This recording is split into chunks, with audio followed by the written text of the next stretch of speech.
Midlife Good Life friends and family. We have a little bit of different going on this Saturday morning. Ashley and I decided to take a road trip, and she's going to go hang out with Adam for a little bit overnight tonight in Hattiesburg at college, and I'm going to hang out with my parents and then visit with my grandmother tomorrow. So that's our plan, which means that Tim's not here, so he's missing out on this episode, and he's a really good partner, so we're gonna miss him. But we're just gonna cover. I'm a good replacement. You are a good replacement. I guess we'll find out. And then you get to speak for yourself instead of us saying, oh, Ashley says this or that. So, I've been in as much of the videos as I am so far now. So. By name. So we're gonna talk about what we went to do last night, and that was go see the new Disney movie, The Jungle Book. The Jungle Book. So, yes. Ashley, what about The Jungle Book? Okay. So I have very many feelings about this movie. I had very many feelings before we even started the movie, because going in, I was like, I already have my review. I already have it. And it is going to be 4 out of 5 stars. And I'm going to say too scary and not enough singing. Oh, hey, why don't you pause, because there's police right there. There's a police officer. There's a police officer. Can't get arrested. Can't get arrested. Can't get arrested. Don't do it. Arrested is bad. Okay, like we had like a momentary pause just with like a little police checkpoint or something. I don't know. Let's fix it a little bit so our heads aren't cut off. But you know. There we go. Okay, great.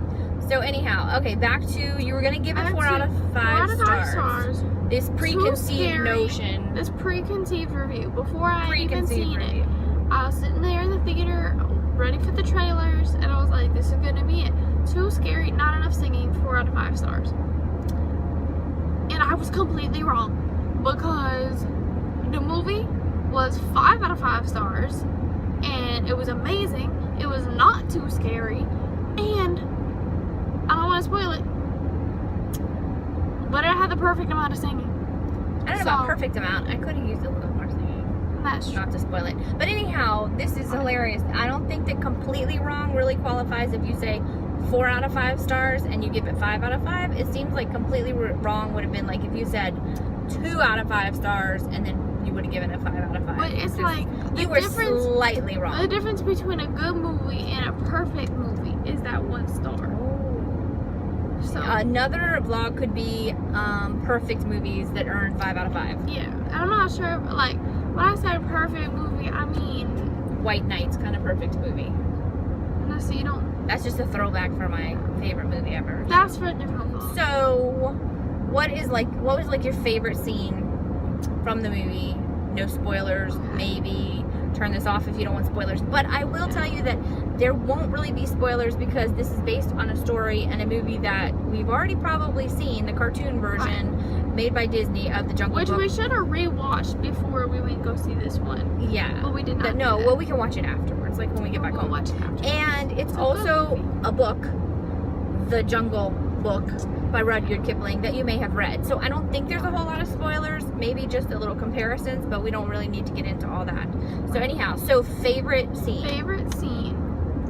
I super liked the beginning because it was super happy and it was just like, whoa, and it was cute. I can't even really remember the beginning. I don't either. I just remember really enjoying it. And like, because from day one, I was like, I lied about my review. This is amazing. Like, from the minute it started. Because I thought it was going to be dark, and then it wasn't really. But anyways, favorite scene would probably have to be the Bare Necessity scene, which I did not think was going to be in there. Spoiler alert, it is in there, and they do sing, and it wasn't too much, it was just enough.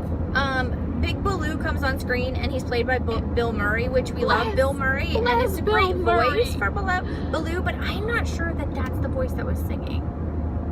Did you think? I was like, when he started singing, I thought, does this sound like Bill Murray singing? I don't know. Something to think about. So I don't know. Yes, that was one of my favorite scenes. I also really liked the oh man, I mentioned it earlier. Oh, the honey. There's a honey scene that is just like a couple of honey scenes, and I won't go into that because that would be kind of spoiler, but they're just really funny and enjoyable and cute. I like that. There were about, I think, 3 scenes where there was like a little jump. The first one that we all had like an audible, like the whole theater had like this audible. Yeah, I jumped near the end. Oh, you didn't jump at the first one? I don't think so. I think I jumped near the end. But the first, I think the first scene, that was a scary jump. But when I only jumped the once, but when I did jump, I had to like crawl back to my original seat because I was like, you know, that kind of thing. Low key. I saw you like fly past us. That's what it was. So let's think. Oh, I think a big difference, which I don't think is a spoiler because it's not really the movie. This is more pre-movie in the early credits before the movie started, when they show the castle, like when Disney always has their little fireworks in the castle and the music as the opening credits. Very different, completely different. It was surprising. I was not sure what was going on there. I was not expecting, but it was not Cinderella's castle. It was the Disneyland Aurora's castle. I don't know why. If anybody has any insight into that, comment below. Let us know what you think. Let us know if you've seen the movie, if you like the movie, if you could pass, if you like the cartoon version better than the real life. What is it called? It's not animated. Live action. Live action. Yeah. If you like the live action version better. This has been the weirdest trip ever. We just saw like a flock of bikers. We got pulled over. And then this little gigantic pelican over here swooping down like a pterodactyl. No, he was just walking in the middle of the road. We don't have to know that. Oh, We got Photoshop the end. Swooping down. Swooping down. The car lifted up. Yeah. So anyhow, well, that's our thoughts on the movie. It was great. She gives it a 5 out of 5. I give it a 4 out of 5 because there has to be room for something better. But family friendly. Take your kids to see it. Know that there might be 2 or 3 places to go. Nothing horrific though. So I think we give it 2 thumbs up. Which thanks. There you go. I'm driving. I can only give it 1 thumb, but she got the other thumb. So all right. I give it 5 out of 5. We'll check in later after our visits with the college situation and with the grandmother and the parents, and we'll see y'all later.